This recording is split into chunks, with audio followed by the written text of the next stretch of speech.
अस्सलाम वालेकुम my YouTube family, कैसे हैं आप सब लोग। उम्मीद करती हूँ आप सब लोग बिल्कुल ठीक ठाक होंगे, सेहत और ईमान की बेहतरीन हालत में होंगे इंशाल्लाह।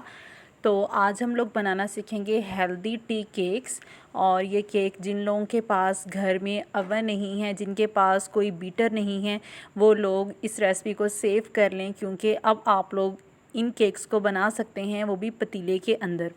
सबसे मज़े की बात यह है कि ये केक्स इजीली तौर पे स्टोर हो जाएंगे। आप लोग इसको किसी भी एयर टाइट जार में रख के स्टोर कर सकते हैं, तो आपको बाज़ार से लेने की ज़रूरत बिल्कुल भी नहीं पड़ेगी, और ये बिल्कुल हेल्दी केक्स हैं। तो चलते हैं इंग्रेडिएंट्स की तरफ। सबसे पहले आपने ब्लेंडर के अंदर 2 एग्स जो हैं वो शामिल कर देने हैं।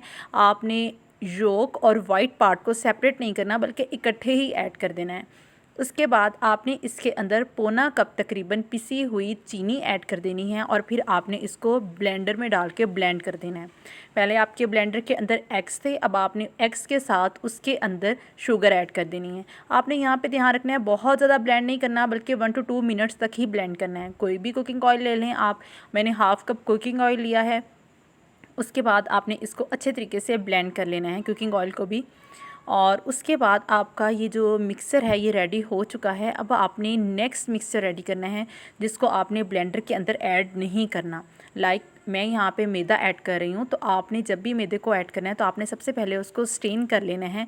यहाँ पे मैंने 1 कप मैदा जो है वो ऐड किया है इसके अंदर, तो आपने इसको अच्छे से स्टेन कर लेना है। स्टेन करने के बाद आपने मैदे को इसके अंदर ऐड करना है। उसके साथ आपने इसके अंदर 1 टीस्पून बेकिंग पाउडर ऐड कर लेना है। यहाँ पे ध्यान रहे, आपने इन दोनों चीज़ों को ब्लेंडर के अंदर डाल के ब्लेंड नहीं करना, बल्कि आपने इसको किसी भी चीज़ के हेल्प से हैंड्स के साथ ही आपने इसको मिक्स कर लेना है। उसके बाद आपने इसके अंदर थोड़ा सा वनीला एसेंस ऐड कर लेना है, और थोड़ा सा फूड कलर, कोई भी जो आप ऐड करना चाहें। वनीला एसेंस से ये होगा कि आपको एग की बिल्कुल भी स्मेल नहीं आएगी। तो हमारा मिक्सर रेडी हो चुका है, और इधर हमने अपना पतीला जो है वो 10 मिनट्स के लिए प्री हीट होने के लिए रख दिया है। और अब पतीले जब 10 मिनट्स के लिए प्री हीट हो जाएगा, तो हम इसके अंदर स्टैंड रख देंगे। जिनके पास स्टैंड नहीं है वो बिल्कुल भी परेशान ना हो, वो अपनी कोई बड़ी सिल्वर की प्लेट, सिल्वर या स्टील की कोई बहुत बड़ी सी प्लेट पतीले के अंदर रख सकते हैं। उसके बाद जब आपने अपना जो मोल्ड है जिसके अंदर आपने अपना मिक्सर ऐड किया है, आपने उसको ऐसे ही इसके ऊपर नहीं रखना, बल्कि आपने ध्यान रखना है कि फ्लेम बहुत ज़्यादा हाई ना हो, मीडियम सा फ्लेम हो। अब आपने अपना जो मोल्ड है वो आपने इसके ऊपर रख देना है।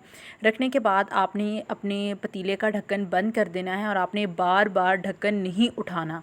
25 से 30 मिनट्स के लिए आपने केक को बेक होने के लिए रख के भूल जाना है। आपने बार बार उसको चेक नहीं करना, उससे उसकी जो स्टीम है वो बाहर निकल जाएगी और अच्छा बिल्कुल भी नहीं बनेगा। 25 से 30 मिनट्स के बाद आपने कोई भी टूथपिक लेके आपने उससे चेक करना है। अगर टूथपिक आपकी बिल्कुल बाहर साफ़ निकलेगी, इट्स मीन आपका केक जो है वो बेक हो चुका है। अगर टूथपिक के आसपास थोड़ा सा कुछ लगा हुआ होगा, तो आपने कुछ टाइम का और रेस्ट देना है, उसको थोड़ा सा उसको और बेक होने देना है। लेकिन इंशाल्लाह 25 से 30 मिनट्स में आपका केक बेक हो चुका होगा। तो जी जनाब, केक हमारा रेडी हो चुका है। होप सो आप लोगों को मेरी आज की रेसिपी पसंद आई होगी। अगर आप लोगों को मेरी आज की रेसिपी पसंद आई है तो काइंडली अपना फीडबैक लाजमी दीजिएगा, अपनी फैमिली और फ्रेंड्स के साथ शेयर कीजिएगा। अल्लाह हाफ़िज़।